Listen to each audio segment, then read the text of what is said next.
Hello and welcome back to The Savvy Psychologist. I'm Dr. Ellen Hendrickson, and every week I'll help you meet life's challenges with evidence-based research, a sympathetic ear, and zero judgment. From Bill Cosby to Bill O'Reilly to basically all of Uber to Harvey Weinstein, sexual harassment is as rampant as it is repugnant. And we wonder, what are they thinking? How could anyone do that? But aside from a few legal team filtered statements, we don't have much of an insight into the mind of accused harassers. So this week, let's examine the psychology of sexual harassment. And to start off, let's define exactly what we're talking about. So what is sexual harassment? Well, a common myth is that sexual harassment is just a few steps down the continuum from sexual assault. But it's not that simple. What specifies sexual harassment is that it's tied to power structures in employment and career advancement. The harasser holds the keys and creates a catch-22 for the victim. Either submit and be exploited, or resist and be punished.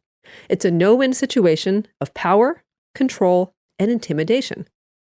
Therefore, sexual harassment can and does include demeaning comments, requests for sexual favors, unwanted sexual advances, but importantly, can also include sexual assault, which is any non-consensual or coerced sexual act, including sexual touching.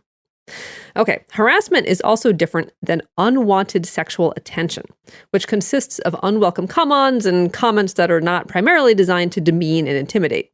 Think terrible pickup lines. Therefore, do you work at a Subway? Because you just gave me a footlong. From a guy at the bar is unwanted sexual attention, but from your boss, it's sexual harassment.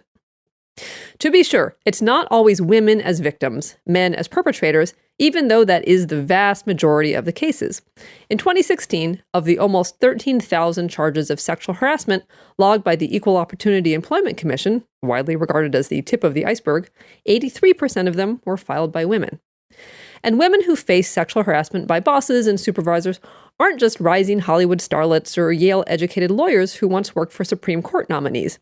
They're restaurant workers, clerks, flight attendants, students, healthcare workers, programmers, and any of millions of other everyday workers whose bosses control scheduling, raises, promotions, and references. So who are these bosses? Who sexually harasses? I dug through the research and found 4 common characteristics of the mostly men who sexually harass mostly women. And here they are. Characteristic number 1 is the dark triad. And with a name like the dark triad, you can bet this is a doozy of a personality trait. Actually, it's 3 in 1. Narcissism, psychopathy, and Machiavellianism. Now, you've definitely heard of the first 2. Narcissism is a grandiose view of one's own talents, coupled with a lack of empathy and a deep need for admiration. Narcissists don't care if you like them, but they do need you to think they're powerful and impressive. Now, narcissists might justify sexual harassment if they think they've been deprived of a sexual experience they, quote, deserve. They can't fathom that someone just isn't that into them. Next, psychopathy revolves around 2 things: fearless dominance and aggressive impulsivity. In other words, psychopaths are bold, manipulative exploiters. They also have no empathy, but are good at mimicking it in order to exploit their victims. Psychopaths sexually harass simply because they want to. If the opportunity presents itself, or they create the opportunity, they'll take full advantage. And finally, there's Machiavellianism, named for the Italian Renaissance politician Niccolò Machiavelli. His masterwork, The Prince, describes an unscrupulous, deceptive political philosophy with an eye on long-term goals at any cost. So put it all together, and you essentially get a gleeful enthusiasm for exploitation, deception, and manipulation, combined with a callous blindness to the feelings of others, all tied together with a bow of grandiosity. In other words, a perfect recipe for sexual harassment. And indeed, in a study of almost 2,000 everyday community members, researchers found that, unsurprisingly, each of the 3 dark triad characteristics added to a tendency to sexually harass others. Okay, so after that palate cleanser, now back to the psychology of sexual harassment. Characteristic number 2 is moral disengagement. And this is another doozy. moral disengagement is a slippery slope by which people justify their own corruption. It's a cognitive process by which individuals create their own version of reality where moral principles don't apply to them. Now, moral disengagement was first proposed by the psychologist Albert Bandura, who is often called the greatest living psychologist. His theory, as applied to sexual harassment, has several parts. So first comes moral justification, or portraying harassment as acceptable. So think of Harvey Weinstein's line, "I came of age in the 60s and 70s when all the rules about behavior and workplaces were different." Next is euphemistic labeling, or using sanitized substitutions for naming their behavior, like Bill Cosby's characterization of his sexual assaults as rendezvous.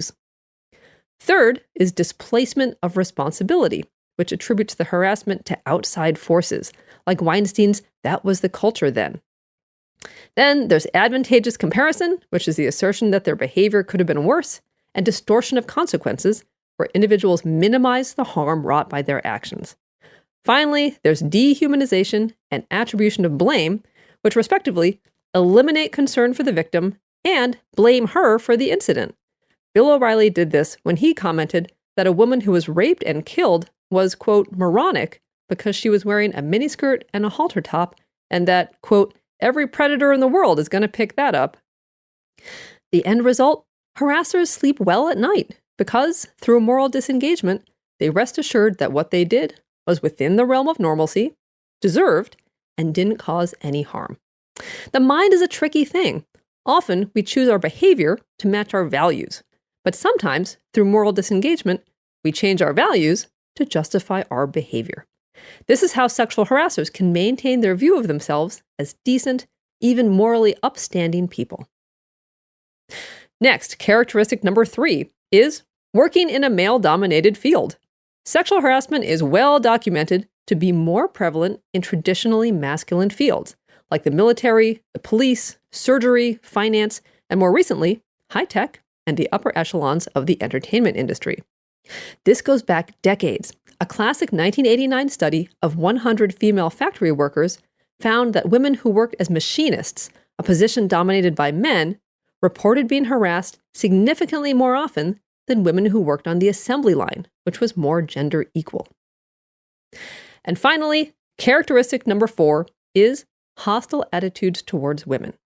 Now, even though psychology is a science, it's not a totally objective field, in most part because research is done by people, and people are a product of their culture and the biases of a given place and time. So interestingly, while researching this episode, I found a study on sexual harassment from the early 1980s, so almost a decade prior to Anita Hill's testimony at Clarence Thomas's confirmation hearings, that stated that most male sexual harassers had no idea that their advances were unwanted. The conclusion was that people who engaged in sexual harassment were simply clueless and lovelorn. But now we know better. For instance, a 2012 study out of the University of Bielefeld in Germany tested whether harassment was driven by what the researchers called a short-term mating orientation, which is basically an academic euphemism for love 'em and leave 'em, or was driven by something called hostile sexism, and therefore served less as a way to get sex and more as a way to intimidate women. So the researchers asked 100 heterosexual male college students to chat online with Julia, an attractive 23-year-old woman. With each chat exchange, participants were asked to choose among 3 different pre-written messages to send to Julia. The men were also told that this was a memory test, that Julia would later be quizzed on recalling the messages they sent to her, and that previous studies had found gender differences in memory performance, thus creating an atmosphere of competition. For each message, the men chose among a joke, a personal comment, and a neutral statement. Now, some of the exchanges were carefully calibrated to include opportunities to harass.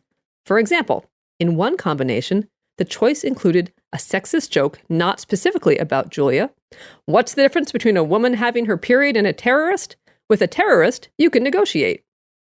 It also included a sexist remark directed specifically towards Julia. One of those terrible pickup lines. You're a sweet chocolate and I've got the filling for you. Thankfully, there was also a neutral statement. Simply, you seem like a cheerful person. Participants chose one of the messages to send and then repeated this over 20 different trials. The results found that the choice to send the pickup lines hung together with approving attitudes about short-term sexual encounters. The men who were more likely to send the bad pickup lines were also more likely to agree with statements like, sex without love is okay, or I would consider having sex with a stranger if it was safe and she was attractive. Now, the guys who chose to send sexist jokes also scored highly on the short-term sexual attitudes questionnaire. But there was something else. They also scored highly on a questionnaire of hostile sexism, endorsing items like, women are too easily offended, and the world would be a better place if women supported men more and criticized them less. In other words, sexual motives predicted unwanted sexual attention, but hostile motives predicted both unwanted sexual attention and gender harassment. The researchers concluded that choosing to send the jokes wasn't about sex at all. Instead, it was about creating a disparaging, hostile climate for Julia in the context of a competitive atmosphere. Okay, so a good litmus test for whether comments are sexist or really just a joke is to ask, would I say this to a man? This is a good test for statements that might get defended by a harasser as harmless fun or what, I can't even give a compliment? For instance, a male supervisor wouldn't tell a man that he should smile more, comment on the attractiveness of his body, or say, you don't have to get all emotional about it. To sum it all up, harassment indicates a willingness to exploit and manipulate as a way to maintain or gain power. It indicates a callousness towards the victim and aims to, quote, keep them in their place. Hopefully, with all the attention given to sexual harassment, more victims and more bystanders will speak up and speak out, and someday, harassers will find that their place is exactly nowhere. On a completely different note, I have some news for you. As you know, I have a special place in my heart for social anxiety. It's not only my favorite challenge to treat in the clinic, it's also something I experienced myself for many years. And as part of my job, but also in my life, I've learned how to turn social anxiety around. Therefore, for all of us who are quiet, introverted, shy, or socially anxious, I'm putting together a trove of resources. So head over to the brand new ellenhendrickson.com and get the first of many. 7 myths social anxiety wants you to believe and how to bust them.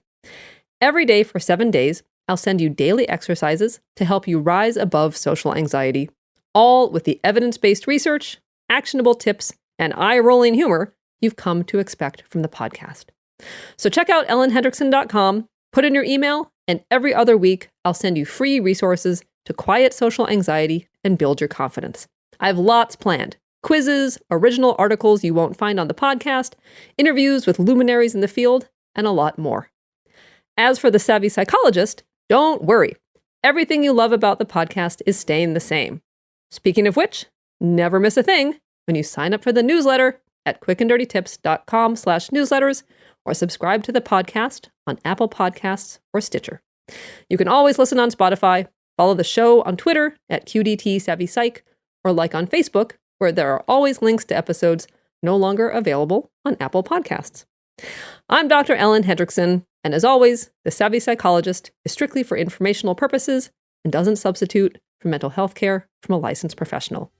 Have a wonderful week. I will see you all next Friday for a happier, healthier mind.